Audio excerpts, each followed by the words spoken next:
Assalamualaikum warahmatullahi wabarakatuh. Teman-teman semua yang dirahmati Allah Subhanahu wa Ta'ala, mari kita simak kisah berharga ini untuk kita petik hikmah di dalamnya.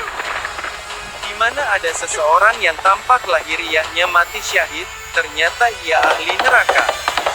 Penulis Hasanul Rizka dalam Republika Co.id, Jakarta. Penyelaras, kreator dunia Islami Sengkuang. Bagaimana kisahnya? Yuk kita simak bersama-sama. Dikisahkan bahwa dakwah Nabi Muhammad Shallallahu Alaihi Wasallam selama di Madinah tidak sepi dari rongrongan kaum musyrikin Quraisy. Perang Uhud yang terjadi pada tanggal 7 Syawal tahun ketiga Hijriyah, bertepatan tanggal 23 Maret tahun 625 Masehi itu, merupakan salah satu bukti nyata kecemburuan dan provokasi orang-orang kafir yang tidak rela akan syiar Islam. Dalam pertempuran ini, pasukan muslimin berjumlah sekitar 700 orang karena dari 1000 orang yang 300 orang, yaitu golongan munafikin memilih berbalik pulang sebelum perang. Rasulullah Shallallahu Alaihi Wasallam memimpin langsung mereka kaum muslimin. Sementara kaum musyrikin yang bertolak dari Makkah dipimpin Abu Sufyan, mereka mencapai 3.000 orang. Kaum muslimin pada peperangan ini kalah dalam jumlah, namun tidak berarti surutnya semangat berjihad. Bahkan, tekad para sahabat Nabi Shallallahu Alaihi Wasallam semakin kuat untuk melawan musuh-musuh Allah itu.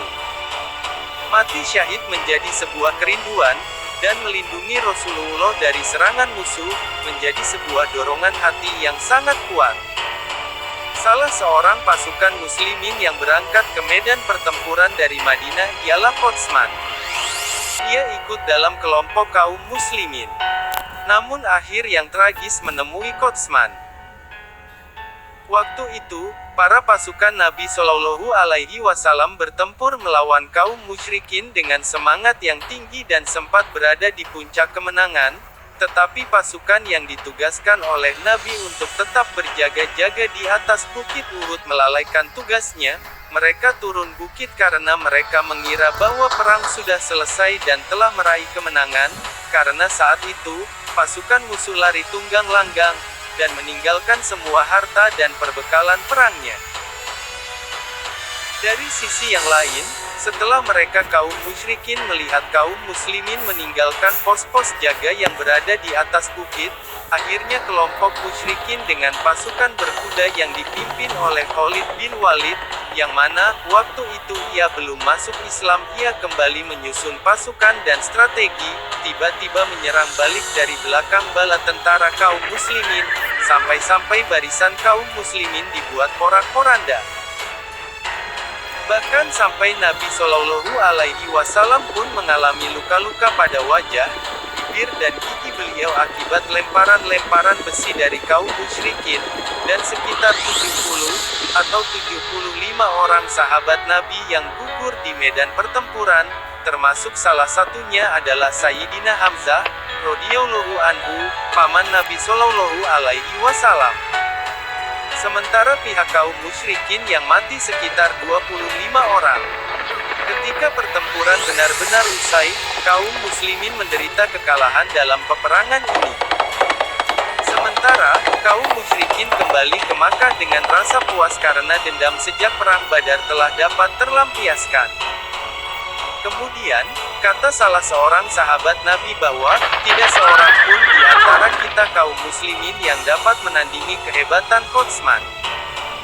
Pernyataan itu disampaikan, sebab, terlihat Qotsman ditemukan telah ikut gugur dalam pertempuran, dengan luka-luka yang banyak di sekujur tubuhnya.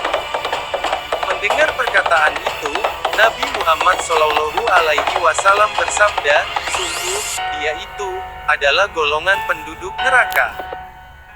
Para sahabat menjadi heran, dan bertanya-tanya dalam hati mereka, bagaimana mungkin, seseorang yang telah berjuang dengan begitu gagah berani di medan pertempuran, justru akhirnya dimasukkan oleh Allah Subhanahu wa Ta'ala ke dalam neraka.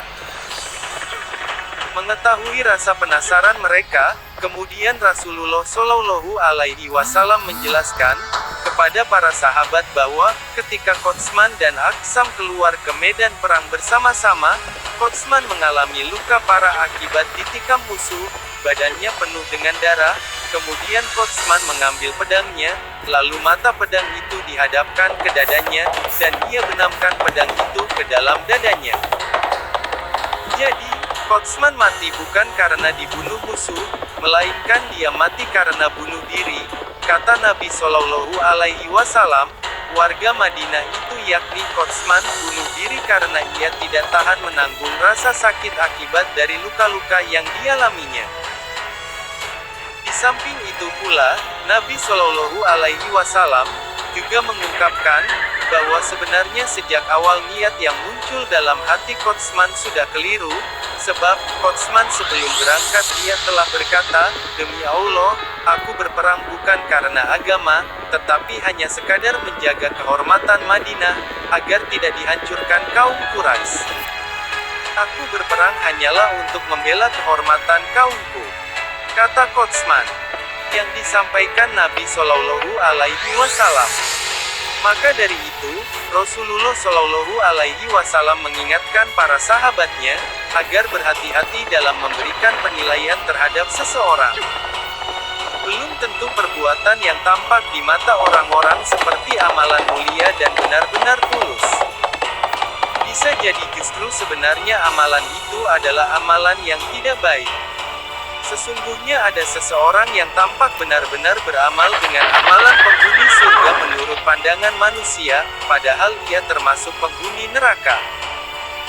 Dan sungguh seseorang tampak beramal dengan amalan penghuni neraka menurut manusia, padahal dia termasuk penghuni surga, sabda beliau atau seperti yang disampaikan beliau, Rasulullah Shallallahu Alaihi Wasallam.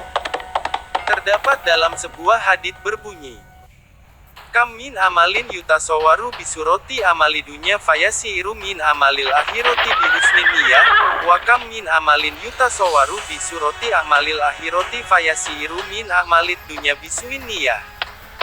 Saudara-saudariku yang dirahmati Allah, demikian kisah singkat ini, semoga kita dapat memetik hikmahnya. Jangan lupa subscribe, like dan share ya, semoga bertambah barokah. Terima kasih teman-temanku semua.